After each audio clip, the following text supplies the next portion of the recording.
I want to start off with that here in Denmark, our top authorities are saying that we are under a hybrid attack, but our defense minister and the top military leadership haven't been able to explain where these drones are coming from. And we are not hearing anything about their flight characteristics. And you have been following these kind of cases around the world. So could you please just start off giving us an understanding of how we should understand this in a more broader context? Thank you, Martin. Well, my personal view is we're being fed nonsense. Originally, the suspicion was cast on the Russians, and I guess it's because the Russians have got form from previous incursions in Poland and other countries. But there's just absolutely no evidence at all to suggest that this is Russia, China, or any other country in the world. They're guessing. And I think President Trump made it very clear when he was asked at a doorstop, they don't know where it came from. And I think that's the key issue. How is it in this day and age, with all of the technology that is normally deployed around these sensitive civilian aviation and military installations, how is it that they can't track these objects coming into the airspace and leaving the airspace, especially such large objects? As the Defence Minister of Denmark observed today, we're not talking here about small, lightweight, even off-the-shelf drones. What we're talking about is something incredibly sophisticated.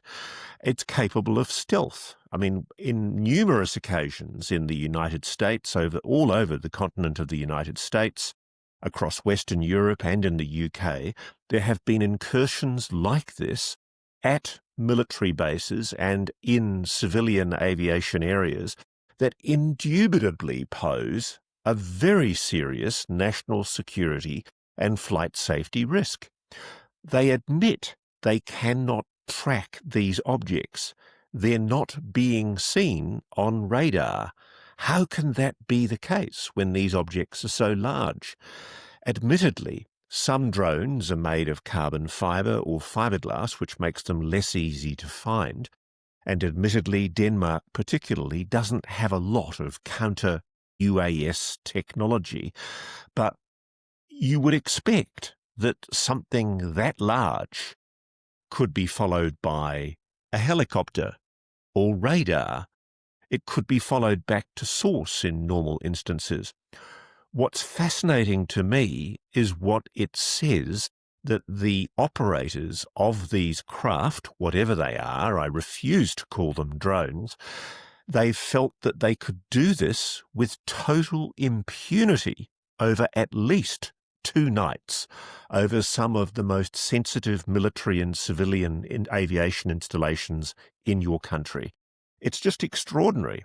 And what it is something or someone is demonstrating an ability to operate with total impunity, the absolute assurance of knowledge that they cannot be tracked, they cannot be detected, that they're operating craft of some kind which are far beyond the capabilities of existing known technology to track, which is really quite extraordinary. I find it amazing, and this has happened with regular frequency right across the United States, despite the assertions being made by the White House and by different parts of the Pentagon and by the Federal Aviation Administration in America. These drone sightings are still happening, so-called drones. I don't believe they are drones. Increasingly, I think the evidence suggests that they are certainly some kind of craft.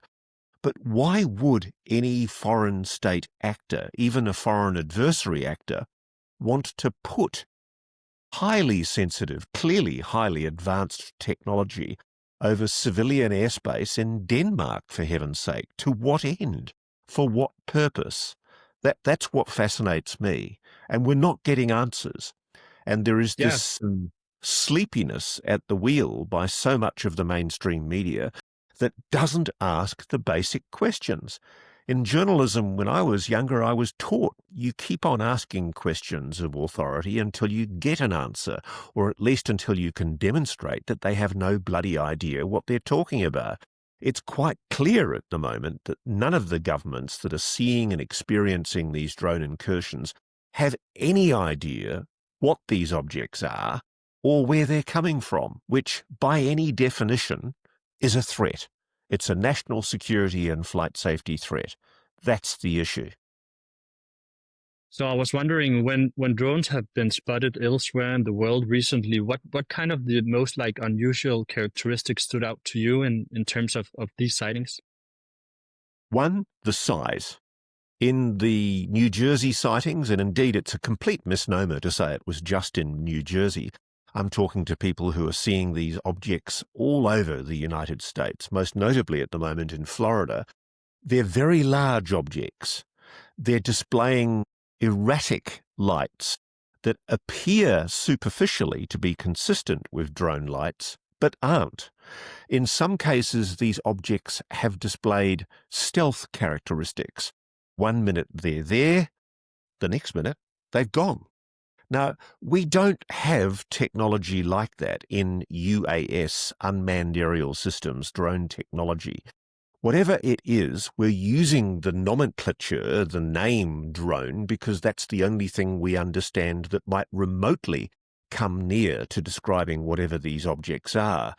I think that the shame is we don't know. The other thing about these objects that is fascinating, apart from the size and the stealth, is the overt lights. They pulse up. I've just been sent imagery which I can't show publicly yet. I need to get the permission of the sender, of an identical object to the one seen over Copenhagen pulsing up over Heathrow Airport not long ago, only a few days ago. What they do is they apparently pulse up. They emit a huge glow of light, like a ball of light. That's not some foreign adversary power trying to stay stealthy while it hassles the airspace of Copenhagen or London. Something is trying to demonstrate that it can operate with impunity. The other thing about these objects that is consistently the case is they are not tracked arriving into that airspace. They always take the authorities by complete surprise. They just suddenly appear, which is what happened in Copenhagen. Nobody, I understand, tracked these objects coming in on radar. They weren't seen on radar. That's a huge concern. The other consistent feature is there is no broadcast frequency that is consistent with any known drone electromagnetic UAS frequency that is used anywhere in the world. Whatever the frequencies are, if indeed anyone is using electromagnetic wavelengths to communicate with these objects, we're not seeing them on any of the receivers or analyzers that we use to look for such frequencies. I've spoken to people in the US military who've told me that not only are they not seeing these things on radar, they're not picking up a frequency that allows these objects to be counter-jammed. It's interesting too, we also know from the US that when counter-UAS technology such as high-pulse microwave technology has been used to try to bring down these objects without using deadly force, it hasn't worked. The counter-UAS technology, the high-pulse microwave technology, doesn't appear to work. By any measure, this is serious stuff. It's a huge national security crisis for all of the nations that are unable to deal with whatever these UASs are, if they are in fact unmanned. We frankly don't know what's operating them or who's operating them. It's all guesswork. I also want to ask you about something that you've hinted at, that the defense contractors may be in possession of very advanced, even exotic technology that doesn't fit with our current understanding of physics. Do you think that this could be what's going on here? And could that be why the authorities don't want to comment on the flight characteristics? Okay, that was one of the feeble explanations that the White House put up at one stage when Donald Trump came in as president shortly after he became president in January. His spokeswoman, Caroline Leavitt, put out a statement saying that they'd made inquiries and the FAA had told the White House, allegedly, that the objects seen over New Jersey were supposedly Federal Aviation Administration authorized research drones. And so the implication that's been put out by some commentators is that these were drones that were being red-teamed. They were friendly American adversaries trying to test the defenses and measure the response times and systems that were being used to detect these technologies. The only problem with that red teaming explanation is that two Northcom NORAD generals got up on CBS 60 Minutes and told Bill Whitaker that was nonsense, that they actually contradicted the White House and they said, we don't know what these objects are. So you have the left hand not knowing what the right hand's doing inside the US administration. And it looks like the same thing's now happening in Denmark. At least the government of Denmark had the good grace to admit it has no idea what these objects are. And I thought it was an extraordinarily important moment when the defence minister admitted that it may not necessarily be Russia because there was no evidence that it was Russia. What has happened in the past is the default explanation in America was it's the Iranians, it's the Russians, it's the Chinese. Now, I've been told that at one stage there were craft, I won't say drones, but craft that were unmanned, UAS systems of a highly advanced, highly unknown to this date, not public technology, that were put up by two defence aerospace companies in response to the objects that were being seen over New York and New Jersey. And there was, at one stage, friendly objects in the air endeavouring to respond to whatever these objects were. They were no match, I'm told, for these stealthy objects. So I don't think the red teaming explanation works. You know, the idea that this might be somehow friendly defence aerospace companies testing their technology and putting them up in the middle of Copenhagen's busiest flight schedules on a very busy evening during the week. Incredibly dangerous, clearly not known to the government. There is absolutely no way that that would be done. There are plenty of places for defence aerospace companies to test their technologies without putting them up in the middle of the airspace of a major airport in Central Europe. It's utterly ridiculous to use that as an explanation. So you don't really buy the explanation that we are in a hybrid war. Could you please weigh in on the implication of saying that we are in a hybrid war without having anything other than assumptions? What worries me about this is that Europe is sleepwalking into a confrontation with the Russians. My fear is what people like Lou Elizondo, Chris Mellon and others have warned about with this UAP technology, if that's what this is. If this is non-human technology, which is a possibility we have to consider, it may not be a foreign adversary power at all. That's the default explanation. But what if this is a show by some kind of non-human intelligence that's basically trying to demonstrate to the governments of this world that it can operate with impunity in their airspace? What if that is misinterpreted by European nations like Denmark, like Norway, like Britain, France, and the US as an unfriendly act by the Russians? The Russians, I know they would say this anyway, but they've denied any knowledge of these objects breaching Denmark or Norwegian airspace. And so they would. But frankly, you would think that if such large objects had breached the airspace of Denmark and Norway, they could have been tracked back to source. It says so much that these objects were so stealthy. As far as we know, the Russians aren't operating technology like that. If they had technology like that, you would expect them to be operating it in Ukraine, and they haven't. So I think the real risk and the fear that I have is the risk of this becoming a conflagration, that something or someone may indeed be demonstrating the ability to operate with impunity in the airspace of different countries all around the world, and it might actually provoke a retaliatory response that leads to a conflict with a country like Russia or China that actually isn't responsible for sending these objects up in the first place. Yeah, I also noted that how quickly the Russians were in terms of denying this. And I'm sure you are aware about this as well, but I think it was in the 1970s, an agreement was actually made between the US and the former Soviet Union in terms of notifying each other in the case or in the event of unidentified flying above restricted or sensitive airspace, so they don't have really any, I think, intentions or incentives to do this kind of thing.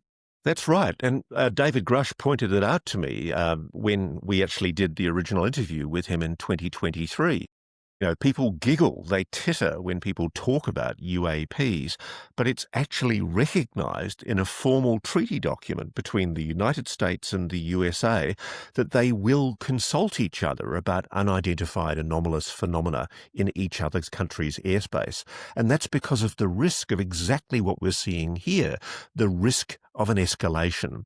The terrible fear here is that there might be a retaliation by Europe or Russia to an incursion in their airspace, which is nothing to do with the rival power. Whatever the objects are, they are indeed provoking a response, but at the moment, quite laudably, the Denmark government has admitted that it truly has no idea where these objects are coming from. It's not helpful to speculate that it's Russia or has happened in the US, China or Iran, all of them ludicrous explanations, without proof. I mean, there was even one representative in America who tried to suggest that drones were being deployed from an Iranian mothership over the horizon from New Jersey. There was absolutely no evidence of this, but it was an escalatory response that essentially called for a calming down by the government.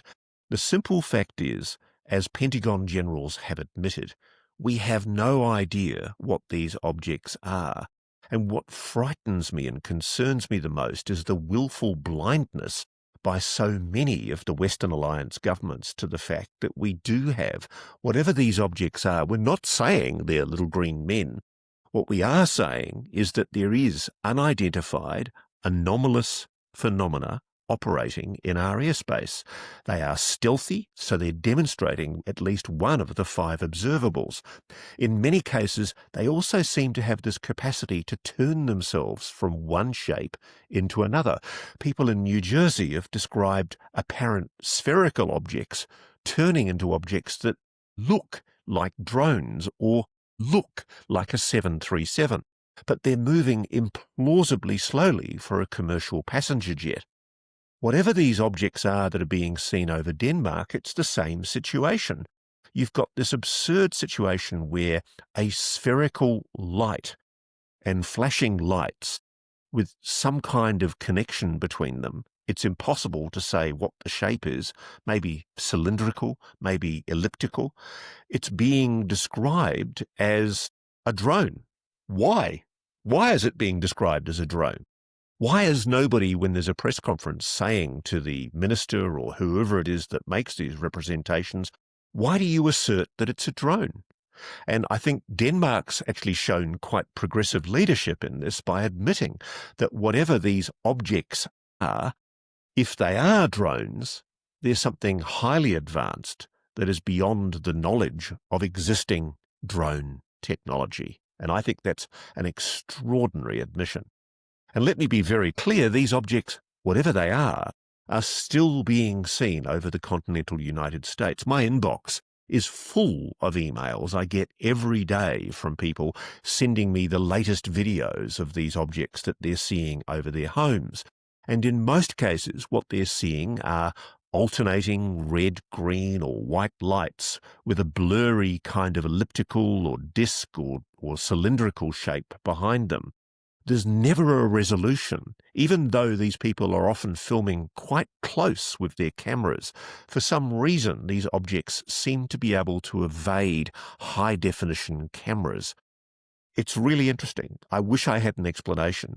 But what's interesting is whatever it is, it's bringing things to a real crescendo because the frequency of these objects is increasing all over the world. They're still happening in the continental United States. It's kind of an embarrassing secret for the US.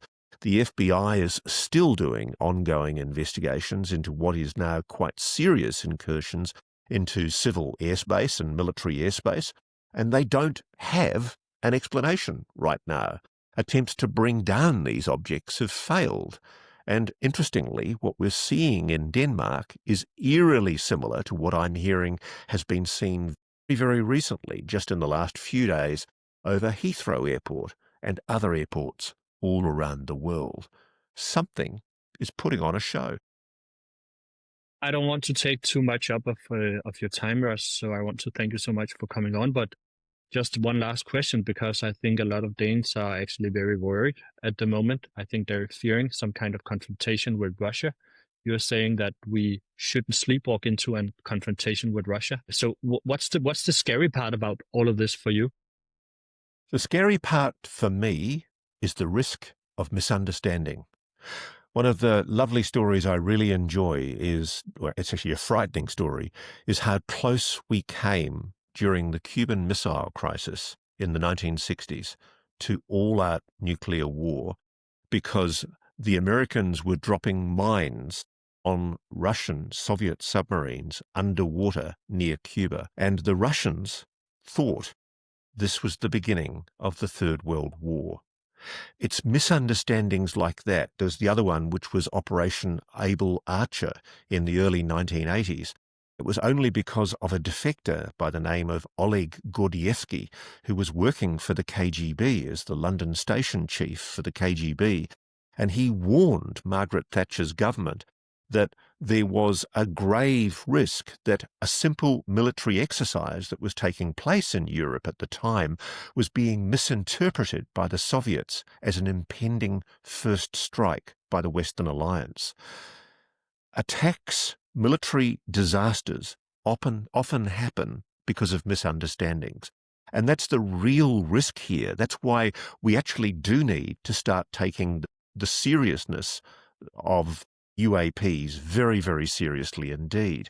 Whatever these objects are, it doesn't matter whether they're from an alien civilization or whether they're from some highly advanced technology that's been developed by a third state actor or by some private individual or corporation.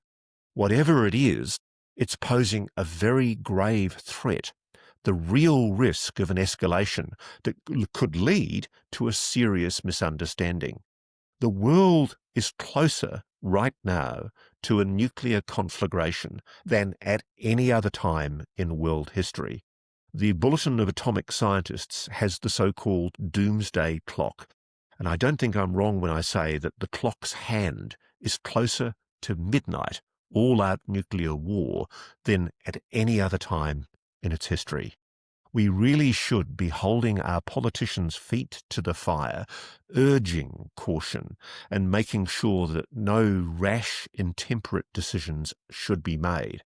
And we should also be making sure that governments start planning for the likelihood that these so-called UAP incursions, whatever they are anomalous objects, unidentified, operating in our airspace, and we need to develop protocols, ways of responding to them, rather than making knee-jerk responses that falsely, I suspect, accuse the Russians of being involved.